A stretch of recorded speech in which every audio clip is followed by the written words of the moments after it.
Hello friends, welcome to my channel Shukla করাতিস kitchen. আশা করি আপনারা সকলে খুব ভালো আছেন।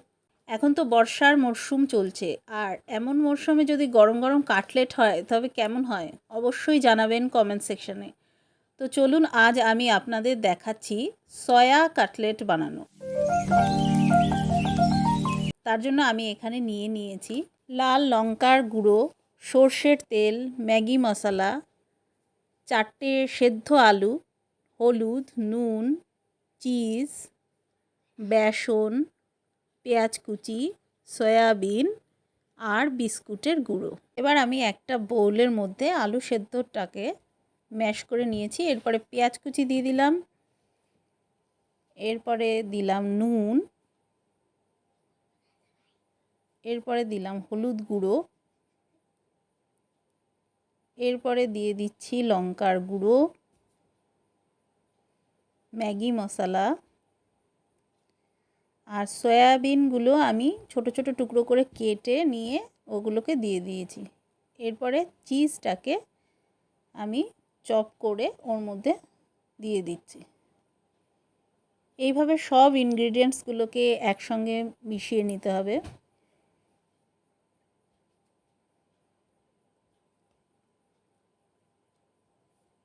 এরপরে এটিকে হাত দিয়ে খুব ভালো করে মেখে নিতে হবে।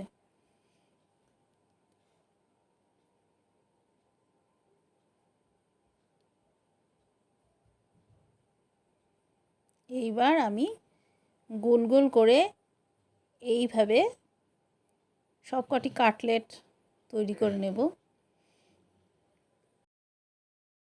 সয়াবিনগুলোকে কিন্তু 10 মিনিট জলে ভিজিয়ে রাখতে হবে। তারপর ওগুলোকে ছোট ছোট করে টুকরো করে কেটে নিয়ে ধুয়ে জল চিপে তারপর আলু মাখার মধ্যে দিতে হবে। দেখুন তৈরি হয়ে গেছে আমার সবকটি কাটলেটের শেপ। এবার এগুলোকে বেসনের গোলার মধ্যে চুবিয়ে তারপর বিস্কুটের গুঁড়ো মাখিয়ে নিতে হবে একটি একটি করে। প্রত্যেকটি কাটলেটকে এইভাবে বিস্কুটের গুঁড়ো মাখিয়ে রাখতে হবে।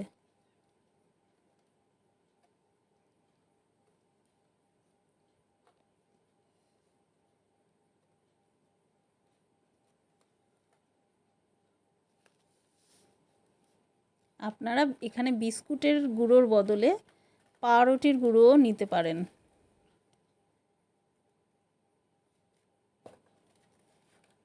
এবার আমি একটি কড়াই বসিয়ে তার মধ্যে সর্ষের তেল দিয়ে দিয়েছি। কাটলেটগুলোকে ফ্রাই করার জন্য আপনারা সর্ষের তেলের বদলে রিফাইন্ড অয়েলও ইউজ করতে পারেন।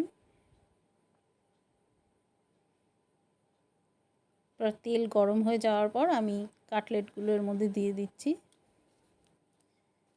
তেলটা একটু বেশি নিতে হবে, তা না হলে ভালো হবে না।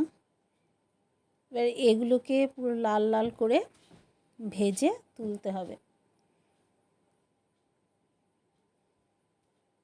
আমি এটাকে ঢেকে দিলাম যাতে ভেতরে খুব ভালো করে সেদ্ধ হয়ে যায়।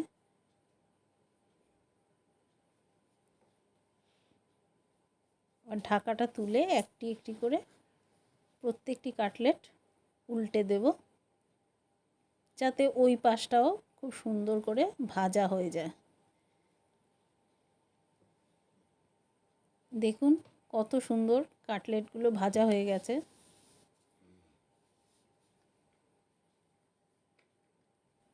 এটা খেতে খুবই সুস্বাদু। সন্ধেবেলা চা বা কফির সঙ্গে খেতে পারেন, অথবা বাচ্চাদের টিফিনে দিতে পারেন, কিংবা নিজেরা গরম ভাতের সঙ্গেও খেতে পারেন।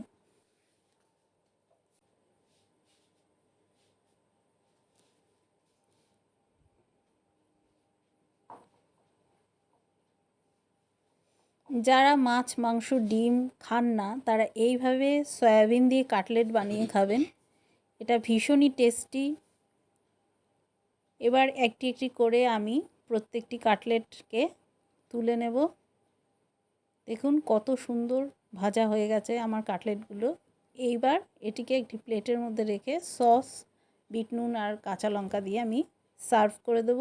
যদি ভিডিওটি ভালো লেগে থাকে তবে অবশ্যই লাইক, শেয়ার আর সাবস্ক্রাইব করবেন। Thanks for watching.